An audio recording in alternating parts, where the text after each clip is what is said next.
कुछ important formula discuss कर रहे हैं class 12th chapter 7 alternating current के। फर्स्ट है root mean square value of alternating current. IRMS की वैल्यू होती है I not divided by under root 2।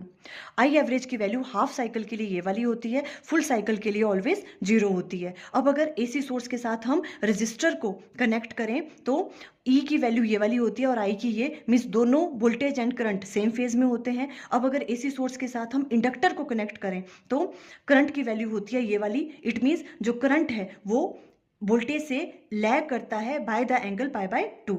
अब जो देखो इंडक्टर है वो रेजिस्टेंस ऑफर करता है अल्टरनेटिंग करंट को, उसे हम कहते हैं इंडक्टिव रिएक्टेंस। उसे डिनोट करते हैं XL से, और XL की वैल्यू किसके बराबर होती है? ओमेगा L के बराबर। अब देखो अगर AC सर्किट जो है वो क्या कंटेन कर रहा है? Capacitor only. अगर AC सोर्स के साथ कैपेसिटर को कनेक्ट करते हैं तो करंट की वैल्यू ये वाली आती है। इट मीन्स करंट क्या कर रहा है? वोल्टेज से लीड करता है by the angle pi by 2। अब देखो जो भी वो रेजिस्टेंस ऑफर करता है अल्टरनेटिंग करंट को, उसे हम कहते हैं कैपेसिटिव रिएक्टेंस। उसे XC से डिनोट करते हैं, उसकी वैल्यू होती है 1 डिवाइडेड बाय ओमेगा C। अब अगर हम रेजिस्टेंस एंड इंडक्टर को सीरीज में कनेक्ट करें तो इंपीडेंस निकालने का फॉर्मूला होता है R² प्लस XL का स्क्वायर अंडर रूट।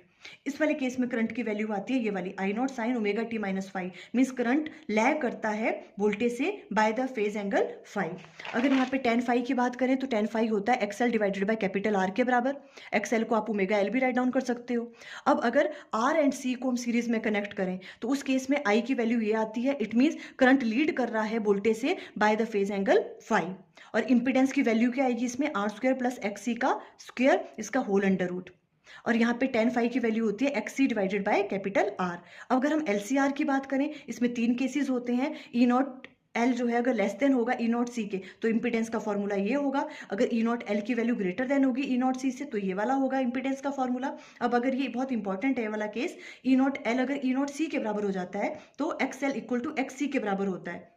इसे हम रेजोनेंस कंडीशन भी कहते हैं। इस केस में देखो अगर ये दोनों चीजें बराबर हो गई तो इंपीडेंस किसके बराबर आ जाएगा? R के बराबर आ जाएगा।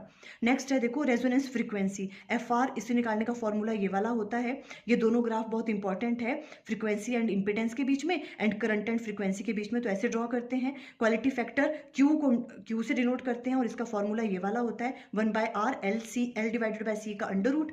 अब देखो अगर हम एवरेज पावर की बात करें, average power for an AC circuit निकालने का फॉर्मूला ये वाला होता है ERMS IRMS साथ में cos phi से मल्टीप्लाई करते हैं।